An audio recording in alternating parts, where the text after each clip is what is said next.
Alright, you guys, we had tons of crazy stuff that happened this week, so I'm just going to recap a lot of the stuff that happened.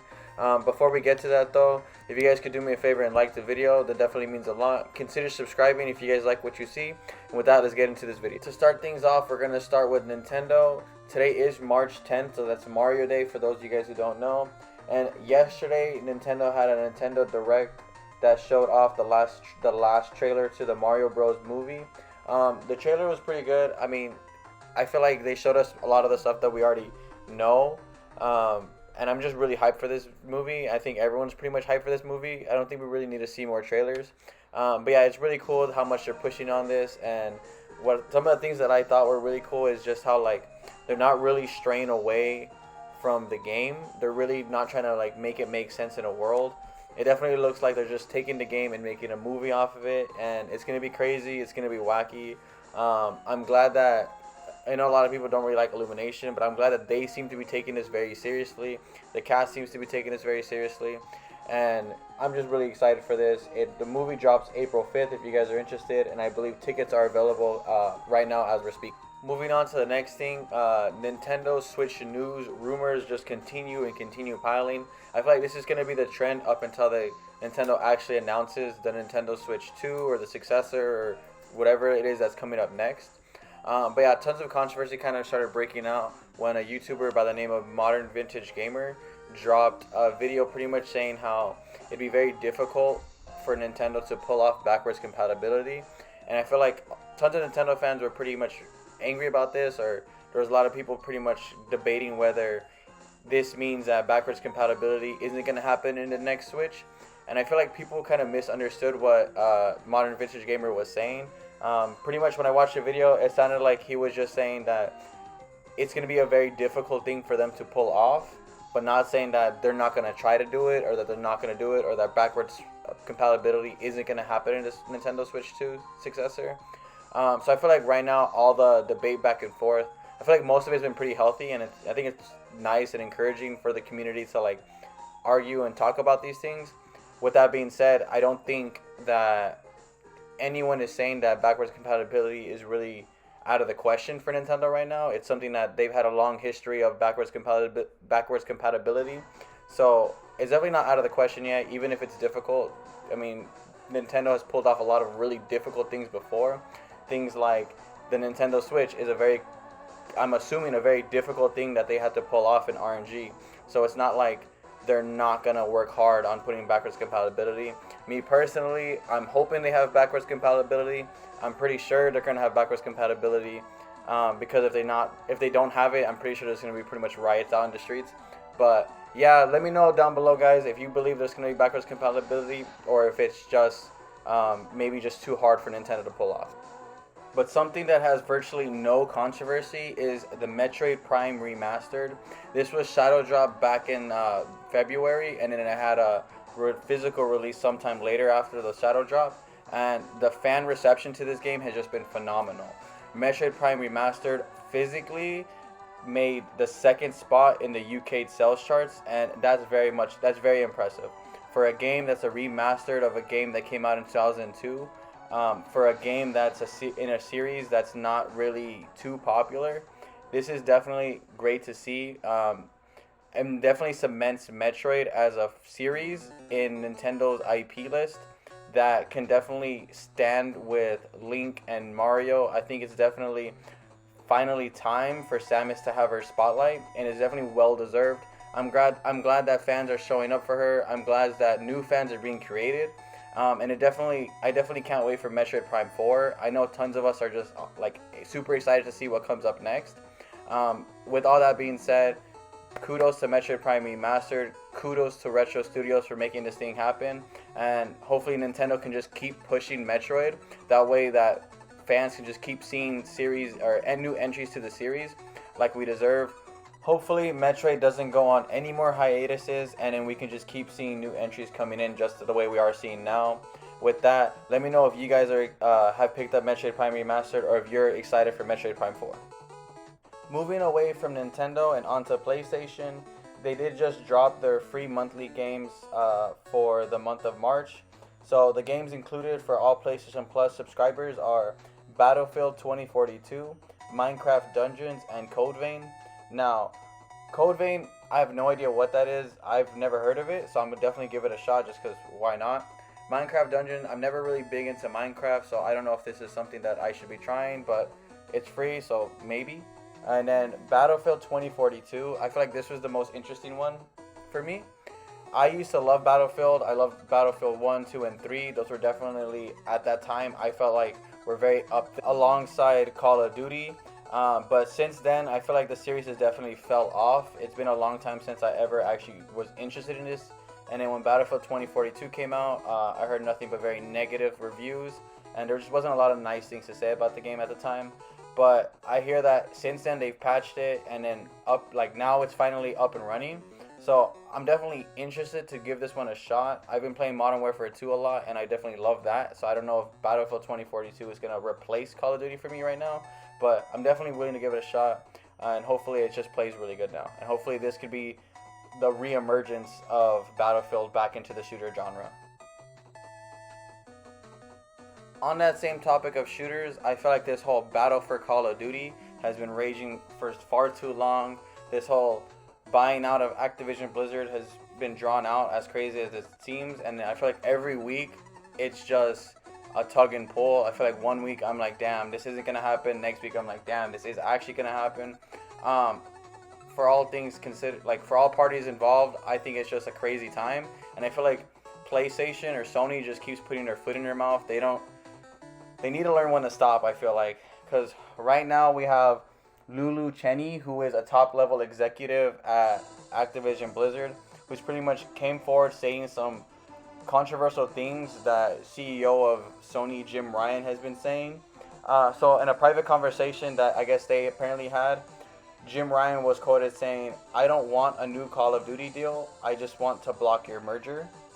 And I feel like, oh, Jim Ryan, why do you gotta be so blunt, man?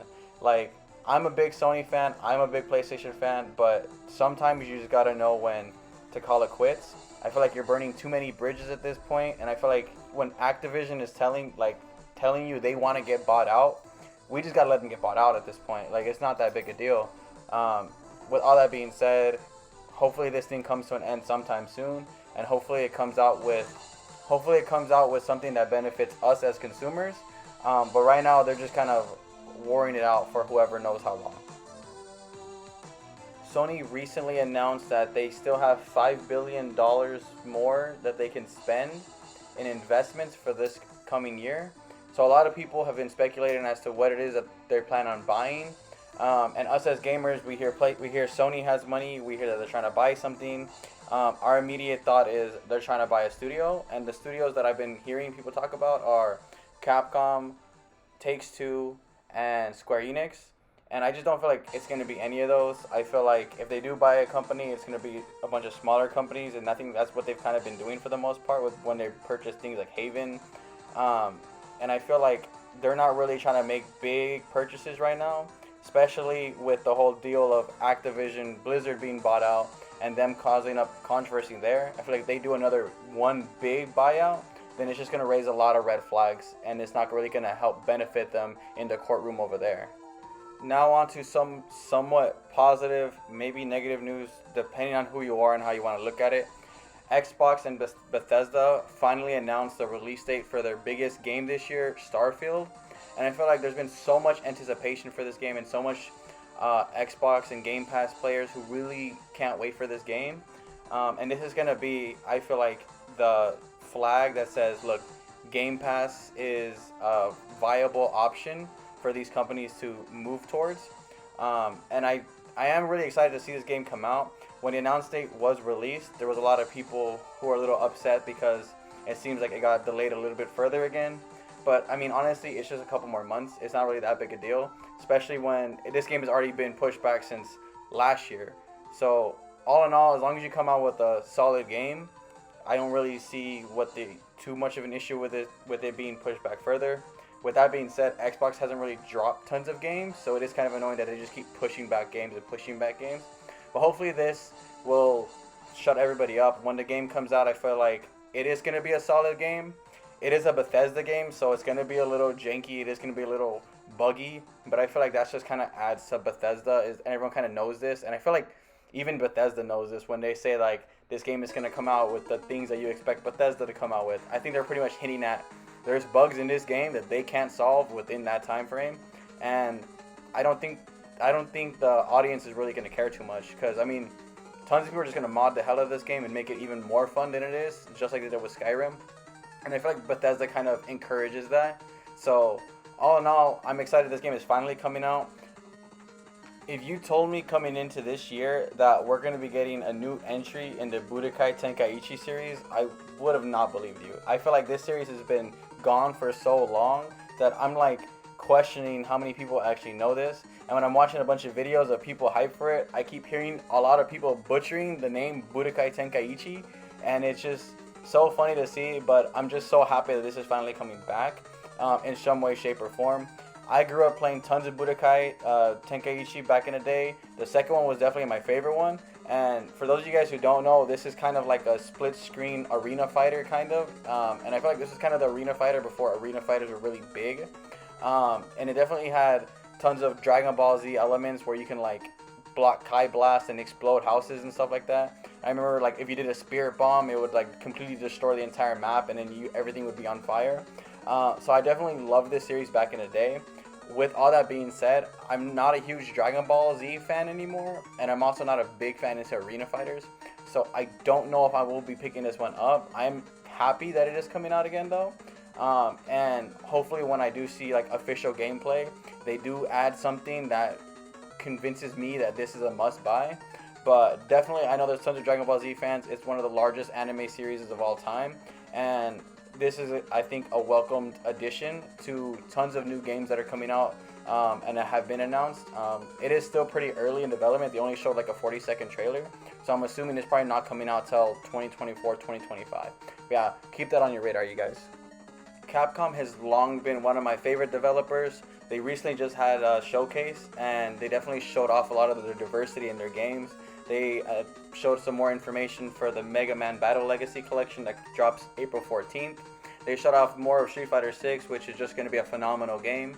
They showed off some Ghost Trick, which is a game I've never heard of, played of, or anything, but it looks pretty interesting. I might give it a shot. It is a pretty budget title, so I'm definitely interested in maybe giving that one a shot. They showed off Exo Primal, which I know a lot of people are making fun of Exo Primal. It is a silly, quirky-looking game, but I'm pretty excited for that. I think it looks pretty fun.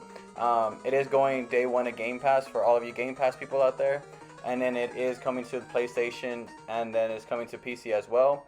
They announced open beta for anyone interested in trying it, so I do say that you guys should try it. Just give it a shot. Some of these crazy games are some of the funnest games. That beta is going to be March 17th to March 19th, so next weekend. So I'm definitely going to be giving that one a shot. And then they announced something called Capcom Play or Capcom Tour. It was pretty much like a little digital theme park. They didn't really elaborate too much on exactly what it is, but it looks cool. I'm kind of interested to see more details on whatever that is. But yeah, the biggest news that came out of this Capcom showcase was the Resident Evil 4 remake demo dropped, and this is something that going into it, I knew it was coming out. Everyone knew this demo was coming out. It's just a matter of time as to when. So I did give the demo a shot, and it is phenomenal. This is definitely one of the best games I've played in a long time. I mean, Resident Evil 4 was already an amazing game, and I feel like just the visual touches and the animations added to this game just makes it so much more immersive, so much more fun, and I was just having a blast. I couldn't stop smiling the entire time playing this one. But yeah, definitely check that demo out as well, you guys. And this one comes out March 24th. From Software finally announced their DLC for Elden Ring, Shadows of Erdtree. So this has definitely got tons of Souls-like fans excited, tons of Elden Ring fans excited.